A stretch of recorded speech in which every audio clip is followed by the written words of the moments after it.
ओम शांति।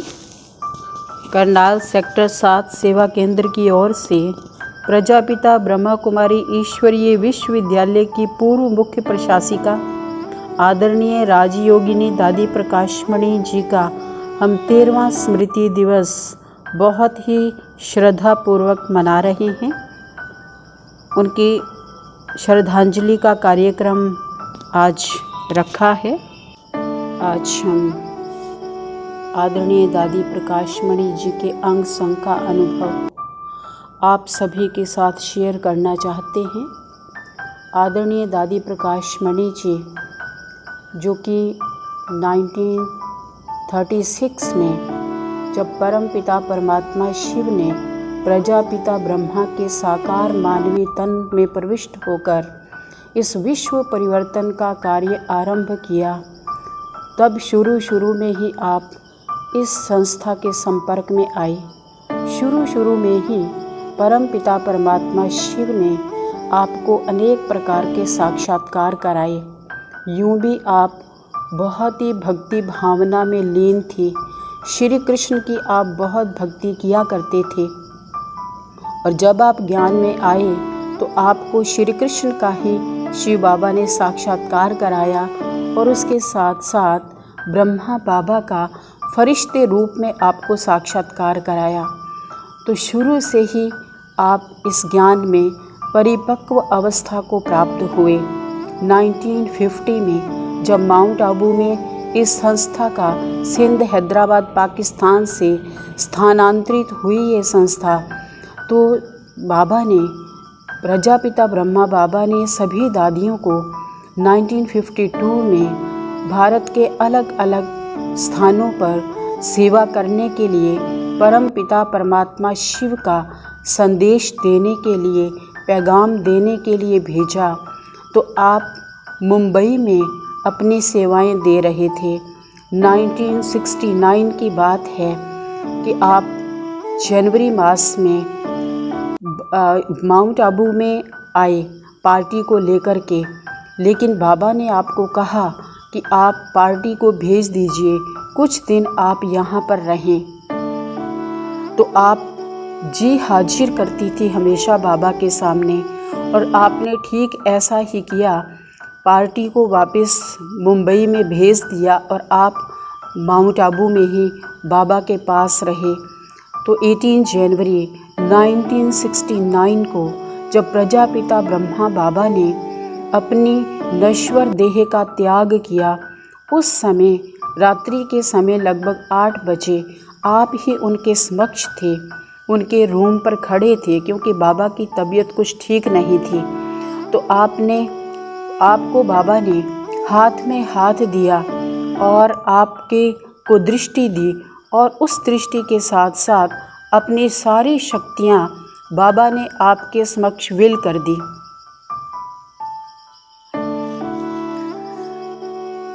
बाबा ने उस समय सारी शक्तियाँ आपको विल कर दी और उसके पश्चात आप इस संस्था की मुख्य प्रशासिका के रूप में, जैसे कि बाबा ने सूक्ष्म में ही आपको सिलेक्ट कर लिया और आपके कार्यकाल में ये संस्था बहुत ही विस्तार को प्राप्त हुई। जो संस्था एक बीज के रूप में थी, उसने वट वृक्ष का रूप धारण किया और यहाँ तक कि विदेशों में भी इस संस्था की ब्रांचेस खुली। भाई बहनें विदेशों में भी जाकर के शिव बाबा का पैगाम दिया।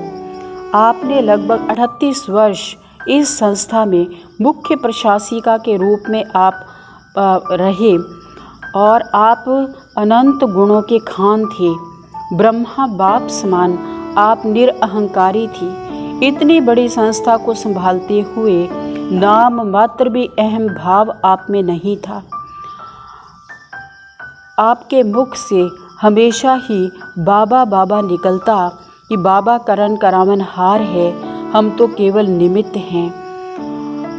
उनका सबके साथ समान व्यवहार था, चाहे कोई कितना भी बड़ा हो या कोई छोटा हो, कोई नया हो या पुराना हो, उनके लिए अपना पराया कुछ नहीं था।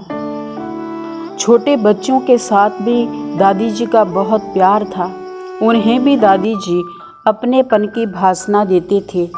उनके लिए भी खाने पीने के लिए अलग अलग प्रकार की चीज़ें बनवाते, प्यार से उनको समझाने देते। सब बच्चे दादी जी के समक्ष हमेशा ही हाँ जी का पाठ पढ़ते और हाँ जी दादी कहते थे। दादी के मुरली सुनाने का अंदाज बहुत निराला था। मुरली में उस समय लगता था 1-1.5 घंटा, लेकिन समय का पता ही नहीं चलता था, क्योंकि बीच बीच में दादी जी नई नई सेवाओं के लिए बाबा द्वारा मिली हुई टचिंग भी सुनाती, अनेक डायरेक्शन भी देती, सबका उमंग उत्साह भी बढ़ाती। मुरली के बाद स्टेज पर खड़े होकर सबको दादी जी दृष्टि देती। गीत बजता तो सारा हाल तालियों से गूंज उठता, वह सभी रास करते और खुशियों से भरपूर हो जाते। दादी जी इकोनॉमी का अवतार थी। कोई भी चीज़ व्यर्थ न जाए, बिजली, पानी, कुछ भी व्यर्थ न जाए, उसके लिए ज़रूर डायरेक्शन दिलाती थी। यज्ञ की हर वस्तु से दादी जी को बहुत स्नेह व अपनापन था। समय प्रति समय दादी जी हर डिपार्टमेंट का चक्कर लगाती थी। दादी जी क्लास में नए व पुराने भाई बहनों से बड़े ही स्नेह से पूछती कि आपको रहने करने की व्यवस्था ठीक से मिली है, कोई दिक्कत तो नहीं। अगर कुछ सैल्वेशन चाहिए तो अपने साथ आई हुई गाइड व टीचर को बताकर वो सुविधा आप ज़रूर ले लें, क्योंकि ये आपका घर है, आप अपने घर में आए हो। ये सुनाकर दादी जी सबका दिल जीत लेती।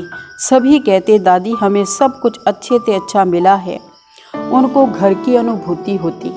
कभी भी दादी जी मैं शब्द का प्रयोग नहीं करते थे। साक्षी होकर दादी जी कहती कि आज दादी को ये विचार आया, आज बाबा ने दादी को ये टचिंग दी। दादी साक्षी दृष्टा थी। दादी जी एक नामी और एकानामी का अवतार थी। दादी जी कहती थी एक शिव बाबा से कनेक्शन रखो, एक बाबा से सर्व संबंधों का अनुभव करो, कोई भी मित्र संबंधी याद न आए। दादी जी बहुत ही रमणीक और बहुत फ्राक दिल थी। कई बार दादी जी बड़े बड़े ग्रुप को पीस पार्क में ले जाते, वहाँ पिकनिक कराते, सबको अनेक प्रकार के खेल कराते, सबको बहुत आनंद आ जाता। उस समय मुरली क्लास के बाद सबको टोली ज़रूर मिला करती थी। हर टर्न में एक बार ब्रह्मा भोजन जरूर होता था और दादी भी सबके साथ बैठकर ब्रह्मा भोजन करते थे। दादी जी का टीचर्स बहनों के प्रति बहुत बहुत स्नेह था। हर वर्ष अकाउंट मीटिंग के समय जब मीटिंग में टीचर्स बहनें जाती तो दादी जी सुंदर सुंदर स्पेशल सौगात बनवाती और बहनों को देती। ब्रह्मा भोजन में अलग अलग विशेष आइटम्स बनवाती। एक बार दादी जी ने पांडव भवन के प्रांगण में हम सभी टीचर्स को इशारा किया और सभी टीचर्स जल्दी जल्दी दादी जी के इर्द गिर्द इकट्ठी हो गई। लगभग 11 बजे का टाइम था। दादी जी ने हम सब से पूछा कि आज भोजन में क्या खाएंगे, बताओ। दादी वही बनवाएगी। पहले तो सभी बहनें चुप रही, फिर दादी जी ने कहा बोलो, दादी पूछ रही है, बताओ। तो किसी ने कहा पानी पूरी, किसी ने कहा पिज़्ज़ा। तो दादी जी ने भंडारे वाले भाई को बुलाया और ये सब बनाने के लिए कहा। तो वो भाई बोला कि दादी इतने थोड़े टाइम में ये सब इतना बनाना तो मुश्किल है। दादी जी ने उसको कहा कि नहीं भाई, हिम्मत करो, सब बन जाएगा। तो सचमुच लंच के समय जब हम डाइनिंग हॉल में गए तो देखा वो सब कुछ बना हुआ था। तो प्यार से आंखें भर आई कि दादी जी का कितना आंतरिक स्नेह हम बच्चों के साथ है। इतने बड़े यज्ञ में हम एक एक से पूछकर दादी जी सब कुछ बनवा रही हैं। कई बार कॉन्फ्रेंस में ज्ञान सरोवर में जाना होता तो बीच में 1-2 दिन दादी जी के मुखारबिंद से मुरली सुनने के लिए मैं पांडव भवन में जाया करती और दादी जी से मिलकर भी आती और दादी जी से मिले बिना माउंट आबू जाना अधूरा लगता था। दादी जी के 3 महावाक्य हमेशा ही स्मृति में रहते हैं, निमित्त, निर्माण और निर्मल वाणी। जब धार्मिक सम्मेलन में साधु संत आते तो दादी जी की निर्माणता को देखकर अचंभित हो जाते और दादी जी की आव भक्त करने के ढंग से बहुत खुश होते थे। सत्यता की देवी दादी माँ सुनाती थी कि मैंने कभी भी जीवन में झूठ नहीं बोला, चोरी नहीं की। दादी जी हमेशा कहती थी, कख का चोर सो लख का चोर। दादी जी कभी किसी की बात अपने चित्त पर नहीं रखती थी। जो कोई अपनी कमी दादी को सुनाता तो दादी सुन करके जैसे कि चित्त पर नहीं रखती और किसी के सामने जिक्र भी नहीं किया करती और बहुत प्यार से उस आत्मा को समझानी देती, जिससे सदा के लिए उस आत्मा के जीवन में चेंज आ जाता। तो इस प्रकार अनंत गुणों की खान थी हमारी प्यारी दादी। मैं तो कहूँगी कि शिव बाबा के समान मास्टर सर्व गुणों के सागर थी प्यारी दादी माँ। इतना अनंत प्यार, इतना असीम स्नेह हमने अपने जीवन में दादी जी से लूटा कि इतना प्यार करेगा कौन। हम कहें कि बिल्कुल ही दादी जी बाप समान आत्मा थी। ये सभी ने दादी जी के जीवन से अनुभव किया, कोई छोटा हो, कोई बड़ा हो, बुजुर्ग हो या बच्चा हो, जो भी दादी जी के संपर्क में आ जाता तो वो ये फील करता कि दादी एक स्नेह की जैसे कि गंगा है। उनके जितना हम समीप जाते तो जैसे कि हम प्यार के समुद्र में डुबकी लगा रहे हों, ऐसा हमें फील होता।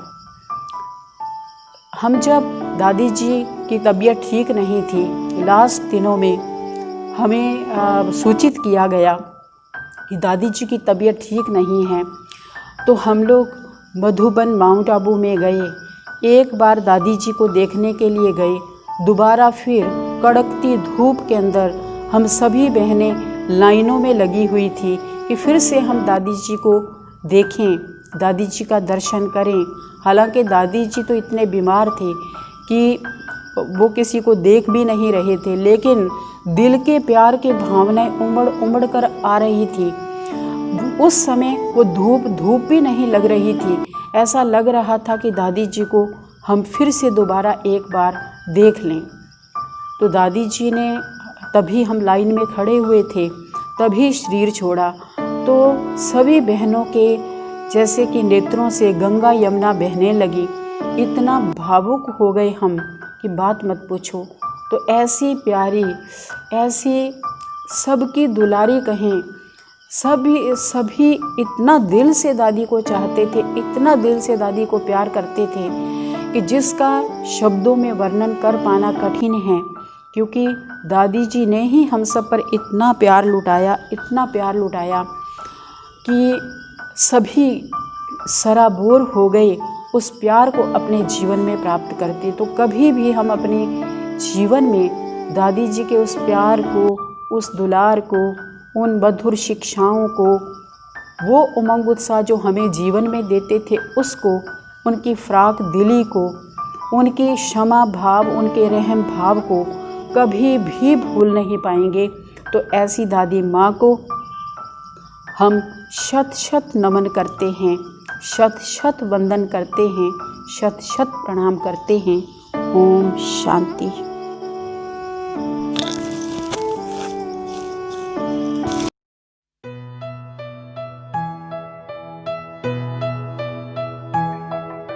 सूरज सी फैली किरणें जिसकी तेज ललाट से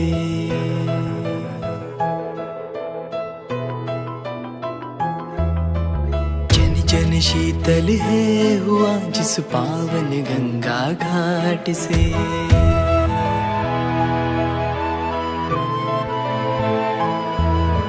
तेरे कर्म हमें देते भगवान की पहचान है। वो मीठी प्यारी दादी तुम्हें कोटि कोटि प्रणाम है।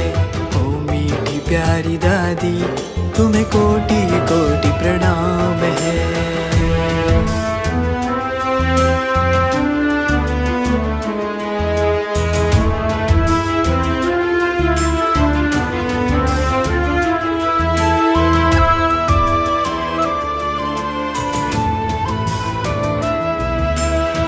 सपनों के गम हर लेती वो तेरी मधुर मुस्कान। सद्गुणों से सज कर तुमने सबको दिया सम्मान। सद्गुणों से सज कर तुमने सबको दिया सम्मान। सागर सी तुम गहरी गगन सी ऊंची विशाल है। ओ मीठी प्यारी दादी तुम्हें कोटि कोटि प्रणाम है। ओ मीठी प्यारी दादी तुम्हें कोटि कोटि प्रणाम है।